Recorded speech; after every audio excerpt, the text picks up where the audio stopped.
Okay, so let's go into the next article. This is probably something you've heard about many, many times already. Over the weekend, we've had that Bitcoin conference here in Miami. I'm not in Miami, I'm in Florida, but same thing. So with that conference happening, we all saw that crazy video of the guy with the Dogecoin shirt ripping his jacket and his suit off on stage, like kind of like a streaker, but not really a streaker. He was like a Dogecoin streaker. We had that guy. Then you had the guy in the white suit, the Asian looking guy with the funny glasses. And he's like, see this $10? This is trash. And he's like, F Elon, F Elon. And he was like screaming on stage. It was wild. You know what I mean? We're going to look back on that in a couple of years and we're probably going to be like, see, how did we not think that this was wrong? We did. The reasonable of us do think that there's something wrong there. I think any investing, I just think of Howard Marks. He's like this professional, super professional hedge fund guy with his glasses, and he sits there with his legs crossed, and he's so deliberate with the words that he says. And like, to me, that's investing. Like a lot of research, a lot of thought, and no emotion. And then these crypto guys are on stage ripping their clothes off, going crazy, literally going crazy about this stuff because it's such like a cult-like following. And you can't tell a Bitcoin person that Bitcoin is bearish, even when we look at a chart and we can see that Bitcoin's been bearish since Tesla stopped taking Bitcoin on May 12th. And it's probably going to continue to be bearish. There's a volume shelf here at 30K. If it slips under 30K, in my opinion, Bitcoin's going under to 20, maybe even to 15K. So we'll see. It looks like it's trying to hold above that shelf right now. But if it doesn't hold, I think you're going to see it fall even lower. And even if as it falls lower, you'll still have the Bitcoin guys be like, no, it's the future. It's the future. It's like, all right, bro, whatever you guys say. I'm not saying it's not. I'm just saying that's a little bit of an emotionally driven reaction. But anyway, let's talk about this. So El Salvador looks to become the first country in the world to adopt Bitcoin as legal tender. El Salvador President Nayib Bukele, I probably butchered that, plans to introduce legislation that will make it the world's first sovereign nation to adapt Bitcoin as legal tender. He broadcast his intentions to a video at the Bitcoin 2021 conference. He said that the country is partnering with a digital wallet company, Strike, to build modern financial infrastructure using Bitcoin technology. El Salvador is looking to introduce legislation that will make it right. In a video, we already said that. Next week, I will send a bill to Congress that will make Bitcoin legal tender. I think it's funny when they say that they're going to send it to Congress because I'm pretty sure El Salvador is super corrupt. Like, why even send it to Congress? Like, shouldn't you just be able to be like, oh, I want Bitcoin to be money now. Bitcoin's money here. El Salvador is a largely cash economy where roughly 70% of the people don't have bank accounts or credit cards. Okay, so you have people that don't even know how to use digital banking. You want them to use Bitcoin. I think that's a big ask. How do you say that? Remittances, or the money sent home by migrants, account for more than 20% of El Salvador's gross domestic product. So that means if I had family there, 20% of all the money that comes in comes from people like me that would be sending money to family. Incumbent services can charge 10% or more in fees for those international transfers. Okay, but again, you don't need to make Bitcoin your currency on your balance sheet to allow people to transfer it from their family. You should just teach everybody how to get Bitcoin so the family that wants to send them money can send it to them through Bitcoin. Bitcoin isn't backed by an asset, nor does it have full faith in backing of any one government.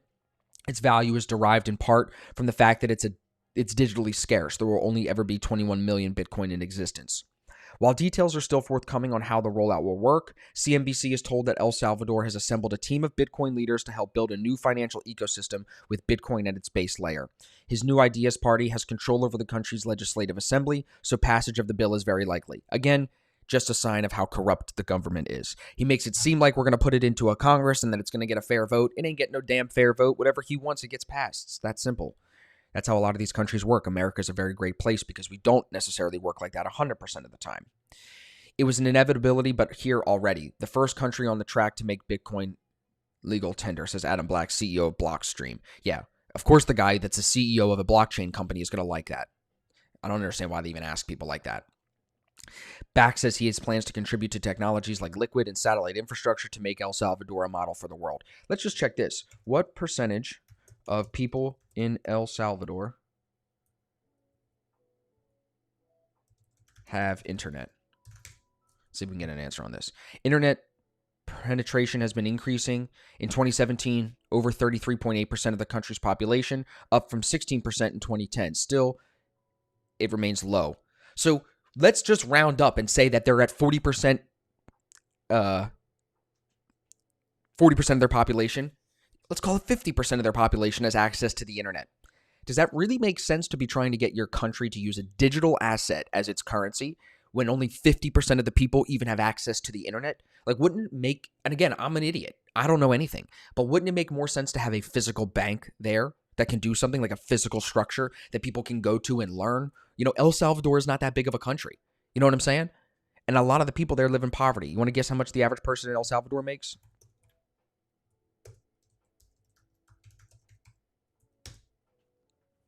$41,000 per year. The most typical earning is $7,000 a year based on 60 salary surveys. Well, that's way different. All right, I need better numbers than that. A person in El Salvador typically earns about $1,700 a month. Salaries range from $400 to $7,600. El Salvador distributions of salaries, 100%. Almost everyone earns $7,600 or less. So nobody's making $8,000 a month. 75% of employees make less than $4,300. 50% of employees, so half the population, earns less than $1,600 a month. I don't think anyone in America can live off $1,600 a month. So to think that these people are going to just quickly understand how to use Bitcoin and how they're going to implement this, I think is just a little crazy, even after we're looking at just a couple of statistics here. They don't have access to internet. They don't have a lot of money anyway. Let's just look up another thing here. How many banks exist in El Salvador? Commercial banking in El Salvador by 14 institutions, 12 private banks, and 2 state-owned banks. Banco, okay, I'm not going to try to speak Spanish. Together, they account for 95% of the Salvadorian bank center. Then these other companies are 4%. By law, all transactions carried out in Salvadorian banks must be denominated in U.S. dollars. Interest rates and fees are set by market conditions. I'd argue that it makes, let's see what Alex said. I'd argue that it makes sense to try to introduce digital currency there. That would be an opportunity to leapfrog legacy banks, which is third world. Yeah, you're not wrong. You're not wrong. And just go digital. I don't disagree with you, bro, because I think you're right. There's an argument to let's skip past traditional banking and go straight into Bitcoin and cryptocurrency and digital wallets. But again, if only 50%, and I'm rounding up, if 50% of the people have access to Bitcoin, aren't you creating more of a divide from the people that have internet and a little bit of money to the people that have no internet and no money? Aren't you making it more divisive? Aren't you creating more poverty? You follow what I'm saying? Infrastructure needed for banking is far more expensive than installing internet. Because you got to build a bank and you got to staff people. I get that. But if you think, why don't they have internet now? Maybe Starlink and Elon can help them get internet, and then that can help that. I think that is probably the direction that they're headed in. But just, again, this was a big headline. Everybody was freaking out. They're like, the first country to put Bitcoin on its balance sheet and make it legal tender. Yeah. Number one, it didn't already pass yet. But number two, if only 50% of the population, as of 2017, it was 33%. So let's just say 50% of the population now, 4 years later, it's gone up a lot. I'm being generous. Has access to the internet. What do you do about the other 50% of the people? Do they just stay poor because they can't get internet? Is that a solution versus trying to, fix their current legacy banking system? I'm not sure. I would just add into this before we move on to the next point that I feel like any country that is corrupt in its government would only do something like this in order to make more money for themselves.